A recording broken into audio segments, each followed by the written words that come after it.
All right, mates, welcome back to the channel. JL Scott Fishing and Eats. One of the questions I got from my latest video on Little Seneca Lake was I had a follower ask about the swim baits that I was throwing on Little Seneca Lake, which is near Germantown, Maryland, in a town called Boyd's, Maryland.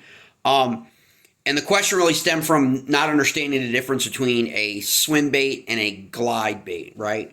So a swim bait is basically a multi-jointed bait, okay? And for example, this is a slow sinking 6 cents, 6-inch trace swim bait. Okay, multi-jointed. These are the joints. Okay, it's multi-jointed, meaning more than one. Okay, so when you have something that has more than one joint, it's generally accepted and referred to as a swim bait. There are other different jointed and nuances within, obviously, the swim bait culture and the swim bait community for all the different kinds. Obviously, there's hard bait, there's wooden swim baits, there's all kinds of different stuff. It's really, really neat stuff. But basically, swim baits are multi-jointed. This is a 4-piece swim bait. It's about 152 millimeters long. Okay. Like I said, this is a wild shad pattern. See how that all in the water is going to move and to create that water displacement and that action. So why these are such popular baits from 6 cents. They've got a multitude of colors in the 6. Now in the 5-inch, which I think is like 127 or maybe 122 millimeters, they don't have nearly as much of the depth in terms of pattern coloration, okay? But they do have a shad. They do have the live shiner. The ones that I throw that I predominantly have been successful with, Tidal Potomac, lakes like Lake Anna, Little Seneca, Hunting Run in our region, are primarily the shad patterns as well as the perch pattern and live shiner pattern. Those are primarily, now what I like to do, which is really cool about 6 cents, is this piece right here is removable. It's the 4th part, okay? 1, 2, 3, 4, all right? This is a 1.65 ounces with some black nickel hooks. That's basically the standard that they have. This is removable, and you can swap these out. You could buy a 2-pack replacement. Each 6 cents that you get comes with a replacement, okay? It's packed in a beautiful box like this, okay? It comes with a replacement. What I like to do is I like to buy different color tails. It's like $7-8 for a 2-pack, okay? And that way I can use this this wild shad slow sinking, okay? And I can change out. I like to use the sexified chartreuse tail. It's a brighter chartreuse tail in the water, and just switch them out and play up with that tail. Because that tail action and color, kind of like you'll find, flashes a little bit, okay? And so chartreuse is one of those colors that like bass see, right? And we know that, okay? And so it's a really cool little trick, little hack you could do is just buy the replacement tails in different colorations than the actual pattern you have. Again, this is a shad pattern. They've got 3 or 4 different shad patterns, okay? But this one's really just a really cool, easy pattern for both the lake and for the river. Remember, there's a blueback pattern as well. So if you've got blueback, Lake Hartwell, Lake Murray, Anna, places like that that have been stocked with bluebacks or have natural blueback herring forage, or in the river herring forage, go with that kind of herring or blueback as well, and you'll be highly effective. Now, so that is the multi-jointed swim bait, generally accepted as a swim bait. Again, this is a 6 cents, 6-inch trace swim bait. Okay. Now, the glide bait is a single joint. Okay. So here is a Dynasty, okay, custom lure glide bait. Difference, okay, is it's a single joint. So it's one movement, okay, as you're working it through the water, okay, as opposed to when you move this, you can see how all that moves, okay, and that water in those joints, all that creates a little bit more of a disturbance. A shorter, more compact move, okay, in through water column versus a wider pattern move in the water column. But again, the colorations of this are really similar to, okay, colorations you're going to find in different sexy shad, chartreuse shad, wild shad, just shad, like, you know, live shad, okay? The colors are really, really similar, okay? And so that's what's really important, to mimic that forage. Now, a lot of people will say, Jay, that bait is just too damn big. I get it. But not for your river. Not for a tidal fishery, okay, especially. Because what you find around Occoquan River, where you get shad runs, whether it's American shad, hickory shad, you get shad runs up your rivers, up your tributaries from your tidal rivers or major river fisheries, right? And they go on back up during their run, they spawn, and some, you know, run back out, you know. This isn't that big, okay? Now, on your pond, of course, okay? But understand the forage. Understand the size of the shad that people are catching during that season in March and April and times like that, okay? They're much bigger than this, okay? And so understand that those fish and like tidal fisheries like the Potomac, especially in the Occoquan River from Belmont Bay, they're used to seeing forage this big, okay? As opposed to maybe your lake that's internal in the country, or a mountain, you know, a highland reservoir or something like that. You may want to go to a 5-inch, which is smaller than this one, a 5-inch, okay, or maybe a Spro swim bait, like something like that, that's in that 3.5 to 5-inch swim bait that's multi-jointed, you know, to match that forage, okay? But don't be intimidated, or don't have reservations about thinking that a 7-inch swim bait or glide bait like this one from Dynasty is going to be too big. Now, are you going to get as many bites?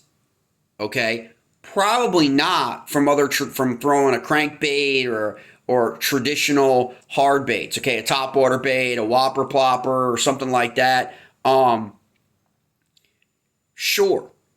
Okay, but it's the quality of your bait, all right, and pretty sure, trying to think, two of the three events that I was at on the Potomac, one was pre-spawn, the other two were post-spawn. You had guys in the top 5 that were catching, at least on day one before the weather changed. You had guys that were catching their 16-pound bags with a glide bait, okay? And a lot of it comes up to the timing of the tide. A lot of it comes up to where you're fishing. Like I said, if you're fishing the tidal Potomac, you've got plenty of opportunities in the channel. You've got plenty of opportunities in places like Belmont Bay, in other places like that, not necessarily all the way back in the creeks, like in Matawan Creek or the way back, where you're going to have a different style of presentation. But in the main channel and in those big bays, where typically shad, river herring, and all of that dwell, the glide bait is a bait that you at least should begin to explore, okay? And if the size 7-inch, you obviously can go with a 6-inch glide, 5-inch glide now, or go with a multi-jointed swim bait. So again, Dynasty Custom Lures, you can find them on Facebook. And then obviously most people are extremely familiar with 6 Cents Trace. We're going to do some giveaways. We've got 5 6 Cents patterns, from the shad patterns to the live shiner pattern to the sexified chartreuse pattern. And so we're going to do some giveaways with 6 Cents. We're waiting on some shirts and stuff from 6 Cents as well. So maybe do some combo giveaways coming up. So pay attention to that. Please make sure that you're following the channel. Please make sure that you're also following the Facebook page, which you'll get the alerts to a lot more of the giveaways there than really on YouTube. We talk usually about the giveaway on the YouTube video, but in essence, we kind of do the whole wrap up on the Facebook page after people have already liked it, commented, shared it, all those kind of things. You know the deal. You know the drill. All those fun things to help grow the channel. And we've done a great job. You guys have done awesome for me. That's why I want to start to give back with a lot more of these giveaways.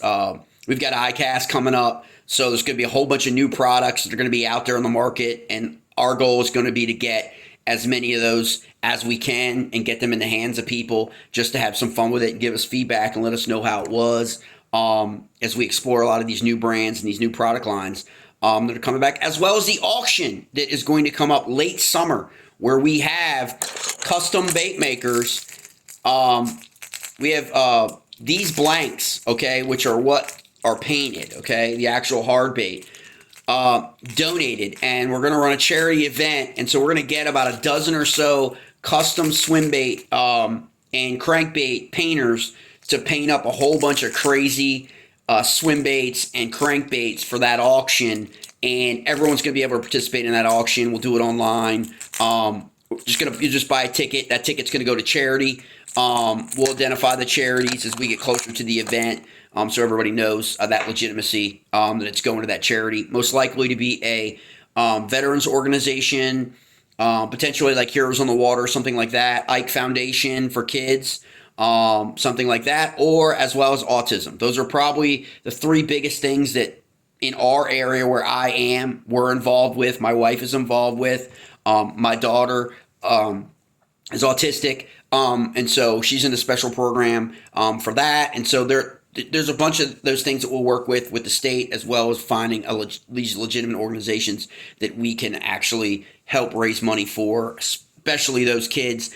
There's organizations that are taking autistic kids fishing, angling organizations that are taking autistic kids and other disadvantaged kids out on the water to go fishing in a kayak, taking them kayaking or out on the boat, taking a veteran fishing, all that. If you guys are familiar with any of those organizations, please message me, JL Scott Fishing and Eats, so we can begin to have a relationship and speak with those folks about that, because this will not be the only one we're going to do. We're going to continue to do more of these. This one just happens to be a swim bait and a crankbait. We'll do some soft plastic, snakehead. We'll do some like other things throughout the year coming up in 2024 to be able to do this. It's a great for custom bait makers to get their product, get their name out there, get their product in the hands of people that normally would not be able to locate them, and they'd be able to try it out. And so you can bounce it out. Maybe you've got some other branded swim baits and you get a custom swim bait and you kind of can figure it out and then build a relationship with that bait maker. That's really what it comes down to. One, supporting children and other organizations and veterans, and also supporting small businesses, because that's what custom bait makers are. They're small businesses in our communities, working hard, putting great baits out there for everybody to experience. So that is it, mates. That is it. That is your question to your answer, David. This is a swim bait multi-joint, and this is a glide bait single joint. Does not matter the size. A lot of people have that confused. Doesn't have to be 7 inches to be a glide bait, okay? It can be a 5-inch glide bait as long as it's one joint. It can be a 4-inch one joint, okay? So that's kind of how, the entry-level distinction. There's a lot of other nuances in the swim bait community. It's a crazy community. I learn stuff every week from those guys. So does you answer the question, David? I hope I took care of you, and I hope I took care of others. Be sure to like and subscribe to the channel, and be sure to stay tuned for that charity auction where you will be able to get selected with your ticket purchase for up to almost 100 baits, mates. Okay, 100 swim baits and crankbaits are going to be painted for this event by some awesome blank painters, custom bait makers. Crazy. All right, mates.